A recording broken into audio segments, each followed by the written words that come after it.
Je suis content d'être en retraite. Quand j'aurai ma retraite, je serai un soulagement. Dire, enfin. On n'aura plus à se lever tôt comme on fait là, et puis se tracasser pour le travail. Des activités, des balades, des voyages, comme ils font les retraités.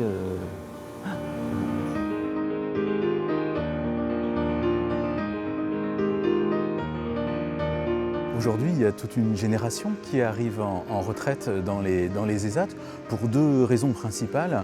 La première, c'est d'abord l'âge des établissements, qui ont plus d'une quarantaine d'années. Et puis le second phénomène, c'est aussi que les personnes en situation de handicap profitent de l'allongement de la durée de vie de toute la population. La retraite, une étape essentielle dans un parcours de vie qui concernera d'ici 5 ans un quart des travailleurs en ESAT. Source d'interrogation, voire d'inquiétude, la retraite implique un changement important des habitudes de vie. Intégrer un nouveau logement, ne plus voir ses collègues tous les jours tout en continuant à avoir des amis, et puis prendre soin de sa santé, avoir des loisirs et gérer des questions administratives ou financières. Jusqu'à présent, les départs à la retraite, peu nombreux, étaient gérés par les ESAT au cas par cas. Mais l'augmentation du nombre de retraités bouleverse les habitudes des établissements. Une dynamique s'est donc mise en place, impliquant les personnes accompagnées en ESAT bien sûr, mais aussi les acteurs de la gérontologie, de l'aide à domicile, de la vie associative et sociale, ou encore ceux des secteurs de la santé ou des institutions. Tu veux une escalope ou un bon steak? D'accord. Jean-Jacques Lebras a 68 ans. Après une vie professionnelle passée à l'ESAT de Landivisiau, il a pris sa retraite il y a 9 ans. Et faute de place ailleurs, il est resté vivre dans son ancienne ESAT. Je vis dans un foyer avec mes collègues. Il vit chez lui au foyer de Coidemer avec des collègues ouvriers d'ESAT. Et son projet actuel, c'est d'intégrer la maison de retraite de la ville de Landivisiau, donc le HPA de la Nouchène. Jean-Jacques Lebras intégrera cette maison de retraite dans 8 mois. En attendant, pour s'habituer progressivement, il vient y manger plusieurs fois par semaine, participer aux activités et s'occuper du jardin de la résidence. Il réalise aussi des démarches administratives durant lesquelles il est accompagné par son éducatrice. Et en fait, je crois qu'il devrait pouvoir bénéficier de l'APA vu le montant qu'il a. Ah ouais. C'est beaucoup de travail administratif, de recherche d'aide pour le ménage, de l'aide sociale. Enfin, on a beaucoup de démarches administratives parce que effectivement, c'est les personnes qui ont le moins de ressources. Puisque s'ils sont en EHPAD, ils ont l'aide sociale et ils sont pris en charge, nourris, logés, blanchis, ce qui n'est pas le cas des gens qui vivent à domicile et qui doivent ou changer leur frigo quand il ne marche plus ou changer, voilà. Si Jean-Jacques est resté dans son ESAT malgré les propositions qui lui ont été faites, c'est parce qu'il ne voulait pas s'installer loin de Landivisiau. C'est là qu'il a travaillé pendant des années, c'est là qu'il a ses connaissances, ses amis, que ce soit le club des retraités au niveau de la pétanque, que ce soit les ouvriers retraités aussi des AT comme lui, avec qui il y a des repas en commun toutes les semaines. Enfin, c'est important de rester, comme tout un chacun, souvent les personnes choisissent de rester vivre là où elles ont toujours vécu. Appartements, maisons de retraite avec ou sans accompagnement éducatif, foyers médicalisés, familles d'accueil, des solutions existent, mais ne sont pas toujours adaptées aux anciens travailleurs en ESAT. Aujourd'hui, nous leur proposons des solutions par défaut.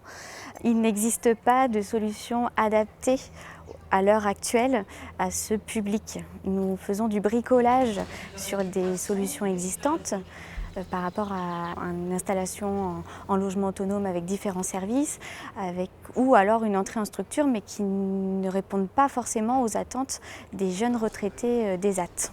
Bonjour Annick. Bonjour. Comment ça va? Ça va. Vous allez à l'atelier cuisine aujourd'hui? Annick Monnier habite Rennes. Travailleuse en ESAT, elle prendra sa retraite dans 2 ans. Pour elle, rester dans son quartier, ça va de soi. Elle fréquente d'ailleurs assidûment le centre social pour participer à des activités.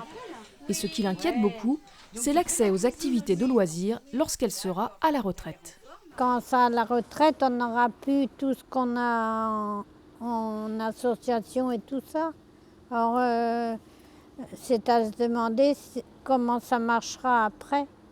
Ça fait toujours quand même un petit peu peur d'accueillir dans des activités des personnes qui sortent des ESAT. Parce qu'il y a quand même une méconnaissance des ESAT, de ce qu'on y fait et de la personne en situation de handicap. Alors, pour que les structures et les personnes en situation de handicap se connaissent mieux, des animations de territoire ont été mises en place. L'idée, inviter les structures à visiter des ESAT et vice-versa. Faire venir vers nous, c'est-à-dire vers les ESAT, vers le milieu protégé, les centres sociaux, les associations telles que Secours Populaire, Restos du Cœur, etc. De faire venir, pour qu'il y ait moins d'appréhension, à accueillir après des personnes travailleurs handicapés en retraite chez eux. C'était l'occasion aussi pour l'ensemble de ces associations ou institutions de découvrir que être ouvert à tous, ça suppose des outils de médiation. On n'est pas ouvert à tous comme ça naturellement. Si on l'est, c'est la meilleure façon d'exclure. Donc c'est une invitation aussi à construire des outils d'accueil et des outils de médiation. Monsieur Lescope, maintenant, on va passer donc à l'examen de votre capacité respiratoire. Est-ce que vous savez ce que c'est? Vous avez déjà fait cet examen? Soufflez fort! Allez, encore! Je m'appelle Jean-Yves Lescope, j'ai 52 ans, je travaille à Plouisy, au niveau des légumes. Je serai à la retraite dans 10 ans. Aujourd'hui, Jean-Yves Lescope, accompagné de l'infirmière de son ESAT, est venu réaliser un bilan dans le centre des examens de santé de la sécurité sociale de Saint-Brieuc. Prise de sang, examen dentaire, électrocardiogramme, surveillance de la vue et de l'audition, examen clinique, un check-up complet. Car à quelques années du passage en retraite, il est plus que jamais important pour lui de penser à sa santé. Ces gens-là sont extrêmement bien encadrés, finalement, pendant qu'ils sont en ESAT. Donc, voilà, ils sont bien suivis, bien encadrés. Et le problème, c'est qu'on passe à la retraite, paf, il y a cette rupture qui fait qu'après, ils n'ont pas cette autonomie, finalement, des gens qui sont moins bien encadrés pendant leur vie active. Et c'est important, la santé, ouais, très important. Si Jean-Yves, lui, est bien conscient de l'importance de prendre soin de lui, ce n'est pas toujours le cas. Et à l'heure du passage à la retraite, il faut parfois faire preuve d'un peu de pédagogie. Je me suis vue faire des petits pense-bêtes pour l'année à venir, des personnes qui partaient en retraite, en leur rappelant leur rendez-vous, combien de fois par an, etc. Et eux me dire, mais non, mais je serai en retraite, ça sera fini ça. Ici, on n'a que 2 trimestres. 74, nous n'avons que 4 trimestres. Oui, mais attendez, c'est là, je vous dis, je suis parti de chez Guigneux pour aller à Paris. Journée chargée pour Michel Pauillac. Aujourd'hui, il participe à une journée d'information retraite proposée par la CARSAT, la Caisse d'assurance retraite. Ce matin, il a assisté à une réunion sur la retraite et ses démarches. Cet après-midi, il rencontre un conseiller de la CARSAT puis de sa caisse de retraite complémentaire pour faire le point sur ses droits. C'est très compliqué, très très compliqué. Parce que c'est sur les années, donc ça remonte à ma plus... dès que j'ai commencé à travailler, c'est-à-dire en 72, La CARSAT souhaite travailler avec les ESAT afin de faciliter le passage à la retraite. L'idée, c'est de ne pas se perdre et de ne pas perdre l'accès aux droits des travailleurs en ESAT. Donc nous souhaitons pouvoir faire une mise à jour de la carrière bien en amont avant l'âge de départ à la retraite afin d'expliquer les démarches et éviter ainsi toute rupture de ressources au moment du départ à la retraite. Aujourd'hui, la retraite, c'est pas simplement une date donnée. Je peux choisir de rester au travail. Je peux aussi choisir de prendre ma retraite et de continuer à travailler. Enfin, voilà. Il y a différentes formules aujourd'hui qui existent. Et ce qui nous semble important, c'est que les personnes en situation de handicap, même si ces formules-là, des fois, elles sont difficiles à comprendre, en tout cas qu'elles y aient accès pour dire oui, cette formule-là, c'est celle qui me convient. Et aujourd'hui, j'ai envie d'aller vers là. Aujourd'hui, les outils développés par la RESAT, notamment en matière d'information et d'orientation, sont utilisés de plus en plus par tous les retraités et futurs retraités, et plus seulement par les travailleurs en ESAT. La preuve que les thèmes du handicap et du vieillissement ne doivent plus être appréhendés de façon cloisonnée.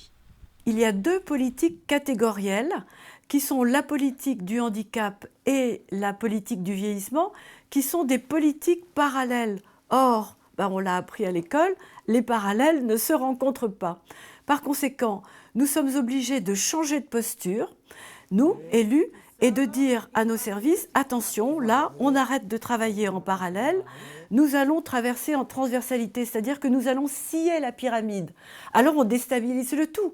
C'est extrêmement déstabilisant pour les élus et les services, c'est extrêmement intéressant en termes de résultats.